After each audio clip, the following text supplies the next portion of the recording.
तो guys welcome back to my YouTube channel civil hub. Guys आज की video हमारी बहुत ही इंपॉर्टेंट है क्योंकि इस वीडियो में हम स्टडी करेंगे डिफरेंट टाइप्स ऑफ सीमेंट, उन सीमेंट्स की केमिकल कंपोजिशन, उन सीमेंट के मैन्युफैक्चरिंग प्रोसीजर एंड उन सीमेंट की प्रॉपर्टीज़ और उनके यूजेस को लेके डिस्कस करेंगे। तो डिफरेंट टाइप्स ऑफ सीमेंट की बात करें तो सीमेंट दो टाइप्स के होते हैं। पहला based on their hardening nature and second one is based on chemical composition and properties of cement.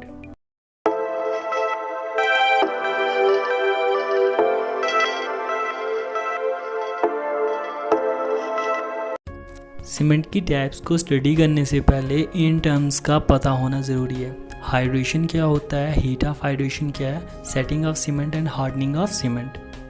तो सबसे पहले हाइड्रेशन।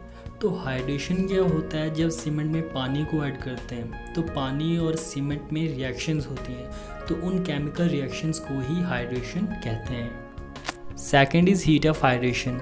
जब सीमेंट में पानी को ऐड किया जाता है तो सीमेंट और वाटर में केमिकल रिएक्शंस होती है, तो इन केमिकल रिएक्शंस के दौरान हीट जनरेट होती है और उस हीट को ही हीट ऑफ हाइड्रेशन कहते हैं। अब बात करते हैं सेटिंग ऑफ सीमेंट की। सेटिंग ऑफ सीमेंट का मतलब क्या होता है कि जब सीमेंट पेस्ट फ्लूइड स्टेट से सॉलिड स्टेट में टर्न हो जाती है, इसको सेटिंग ऑफ सीमेंट कहते हैं। सेटिंग सीमेंट की दो तरह की होती है, initial and final setting. Initial setting का मतलब क्या होता है, जब सीमेंट पेस्ट हमारी वर्केबिलिटी टोटली लूज कर ले, उसको इनिशियल सेटिंग कहते हैं। फाइनल सेटिंग क्या होता है, जब सीमेंट पेस्ट थोड़ी सी स्ट्रेंथ गेन कर दे कि उस पर हम इंप्रेशन मार्क नहीं कर सकते, उसको फाइनल सेटिंग ऑफ सीमेंट कहते हैं। अब सीमेंट की फाइनल सेटिंग हो जाने के बाद सीमेंट स्ट्रेंथ गेन करने लगता है और इसी प्रोसेस को, स्ट्रेंथ गेनिंग प्रोसेस को ही हम हार्डनिंग ऑफ सीमेंट कहते हैं। अब सीमेंट के टाइप्स की पहली क्लासिफिकेशन पे डिस्कस करते हैं, which is based on their hardening nature. तो दो तरह के सीमेंट होते हैं हार्डनिंग नेचर के बेस पे, non hydraulic cement and hydraulic cements. अब नॉन हाइड्रोलिक सीमेंट्स कौन से होते हैं? ये वो सीमेंट होते हैं जो पानी के अंदर स्ट्रेंथ गेन नहीं कर पाते। ये हार्ड होते हैं जब ये कार्बन डाइऑक्साइड के कांटेक्ट में आते हैं। इसकी मैन्युफैक्चरिंग प्रोसीजर को समझेंगे तो हम नॉन हाइड्रोलिक सीमेंट को समझ पाएंगे। सबसे पहले लाइमस्टोन या चॉक को क्वेरी या माइन से माइनिंग करके लाया जाता है। इसकी कैल्सिनेशन की जाती है, मतलब हीट किया जाता है 850 डिग्री सेल्सियस पे। तो यहाँ पे रिजल्टेंट हमारे पास जो मिलता है वो होता है कैल्शियम ऑक्साइड, क्योंकि इसमें से कार्बन डाइऑक्साइड रिलीज़ हो जाती है। अब कार्बन डाइऑक्साइड के रिलीज़ होने के बाद हमारे पास कैल्शियम ऑक्साइड रहता है जो पाउडर फॉर्म में होता है, उसको बैग्स में पैक किया जाता है। फिर कैल्शियम ऑक्साइड में जब कभी वाटर ऐड किया जाए तो हमारे पास कैल्शियम हाइड्रोक्साइड कहते हैं, और कैल्शियम ऑक्साइड में पानी के ऐड करने को हम स्लेकिंग कहते हैं। मतलब कैल्शियम ऑक्साइड एंड वाटर जब मिलता है तो इस प्रोसेस को हम स्लेकिंग कहते हैं। कैल्शियम हाइड्रोक्साइड में जब वो कार्बन डाइऑक्साइड के कांटेक्ट में आता है, एटमॉस्फेयर के कांटेक्ट में आता है, तो उसमें से वाटर रिलीज़ हो जाता है, तो रिजल्टेंट हमारे पास फिर से कैल्शियम कार्बोनेट रहता है, limestone, which is a hard stone. अब एग्जांपल्स बताएं नॉन हाइड्रोलिक सीमेंट की। तो hydraulic lime, gypsum plaster and oxy chloride, ये हमारे पास नॉन हाइड्रोलिक सीमेंट्स हैं। अब बात करते हैं हम हाइड्रोलिक सीमेंट की। ये वो सीमेंट होता है जो पानी से ऐड करने के बाद स्ट्रेंथ गेन करता है बिकॉज ऑफ हाइड्रेशन रिएक्शन, और ये सीमेंट पानी के अंदर भी स्ट्रेंथ गेन कर सकता है। इसके एग्जाम्पल है ऑर्डिनरी पोर्टलैंड सीमेंट। अब बात करते हैं सीमेंट की दूसरी type, based on chemical composition and properties of cement. तो ये सारे सीमेंट हाइड्रोलिक टाइप सीमेंट हैं। तो ये हैं ordinary Portland cement, Portland pozzolanic cement, rapid hardening Portland cement, extra rapid hardening cement, quick setting cement, low heat cement, sulphate resisting cement, blast furnace slag cement, high alumina cement, coloured cement, air entraining cement, expensive cement, hydrophobic cement, white cement, waterproof Portland cement and oil well cement. अब बात करते हैं ordinary Portland cement की। इस cement का manufacturing procedure, इसके chemical composition, compounds, इसके बारे में सारी डिटेल मैंने पहले ही डिस्कस की है और उस वीडियो का लिंक मैं डिस्क्रिप्शन में दे रखा हूँ। गाइस, इसकी हिस्ट्री पे बात करें तो इंग्लैंड के जोसेफ एसेफडीन ने 1824 में सीमेंट की इन्वेंशन की थी, जो इंग्लैंड में पोर्टलैंड के रहने वाले थे। एक स्टोन मैसन थे, उन्होंने वहाँ फाइन ग्राउंड चाक और क्ले को बर्न किया था और जो रिजल्टेंट प्रोडक्ट था वो एग्जिस्ट करता था सीमेंटिशियस प्रॉपर्टीज़, और वो जो फाइनल प्रोडक्ट था रिजेंबल करता था कलर एंड क्वालिटी पोर्टलैंड के स्टोन से, जिस वजह से इसका नाम पोर्टलैंड सीमेंट पड़ा। गाइस आपको बता दूं, इंडिया में सीमेंट की प्रोडक्शन शुरू हुई थी 1889 में कोलकाता में, और पहला सीमेंट प्लांट जो स्टार्ट हुआ था, सेटअप हुआ था 1904 में मद्रास में, जो अब चेन्नई के नाम से जाना जाता है, तमिलनाडु। और हर साल India 328 million ton cement produce करता है, और इंडिया सेकंड लार्जेस्ट प्रोड्यूसर है सीमेंट का वर्ल्ड में आफ्टर चाइना। अब बात करते हैं इसकी प्रॉपर्टीज़ की। इसका इनिशियल सेटिंग टाइम 30 मिनट से कम नहीं होना चाहिए, फाइनल सेटिंग टाइम 10 आवर से ज़्यादा नहीं होना चाहिए। Compressive strength after 7 days 33 Newton पर एम स्क्वायर एंड 28 डेज के बाद 43 न्यूटन पर एम स्क्वायर होनी चाहिए ओपीसी 43 ग्रेड के लिए।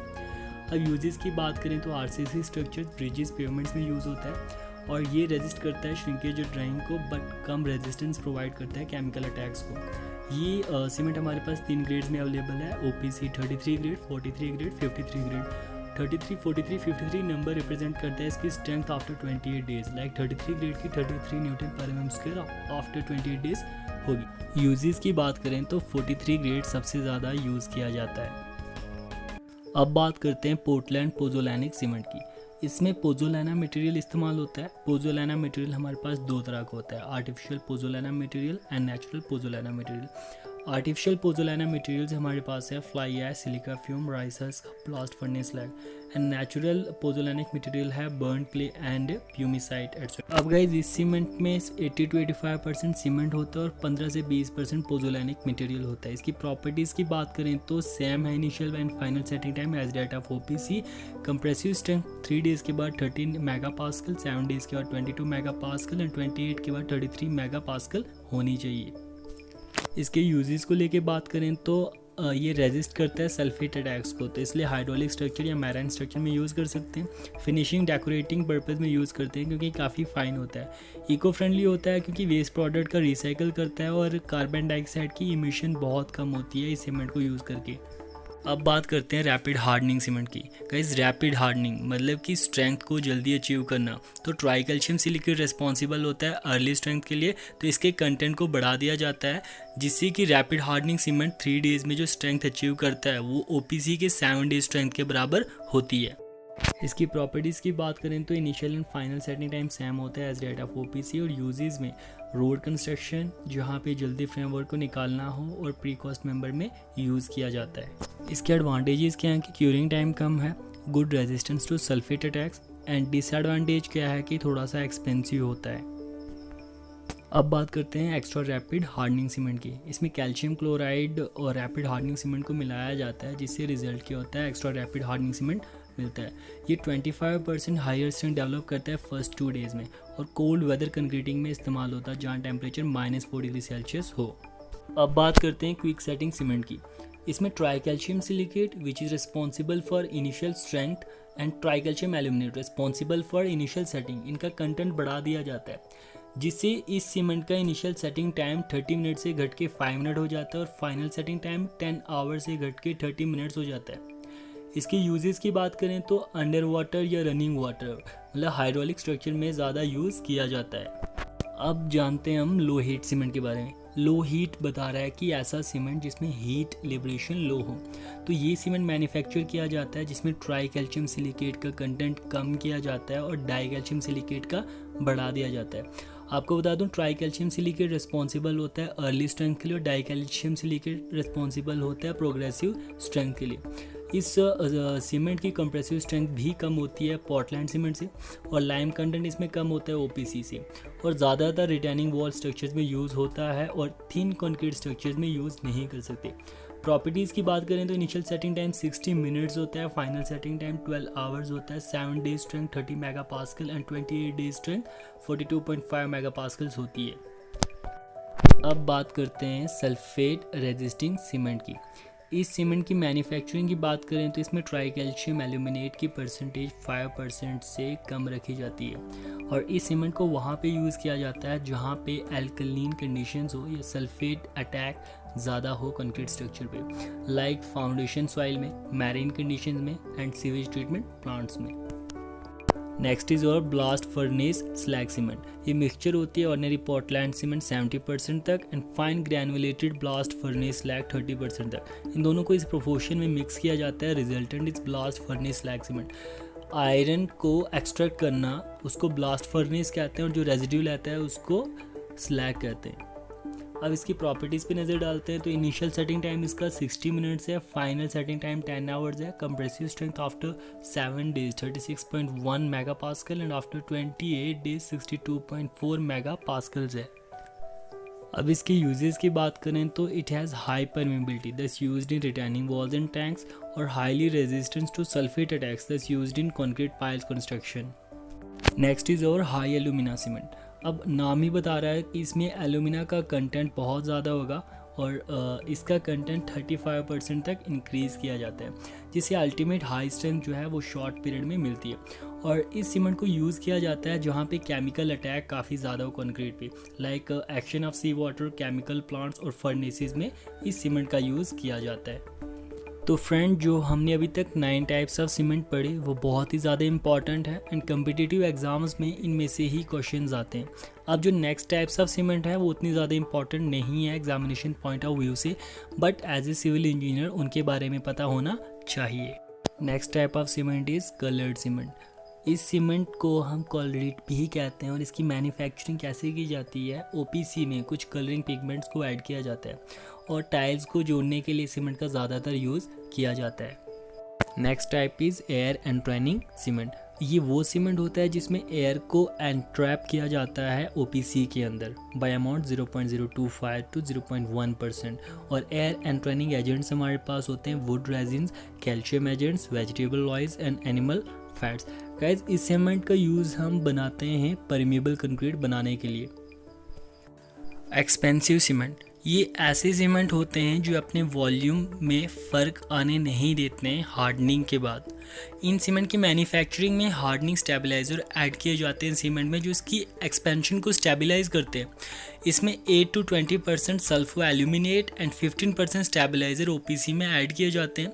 जो ऑर्डिनरी कंक्रीट होता है वो श्रिंक होता है पानी के लॉस होने से और वो कंटिन्यूसली श्रिंक होता रहता है कुछ टाइम के लिए, लेकिन अगर ग्राउटिंग में जो सीमेंट यूज़ किया जाता है वो कभी श्रिंक नहीं होना चाहिए, तो इसीलिए ग्राउटिंग पर्पज़ के लिए हम एक्सपेंसिव सीमेंट का यूज़ करते हैं।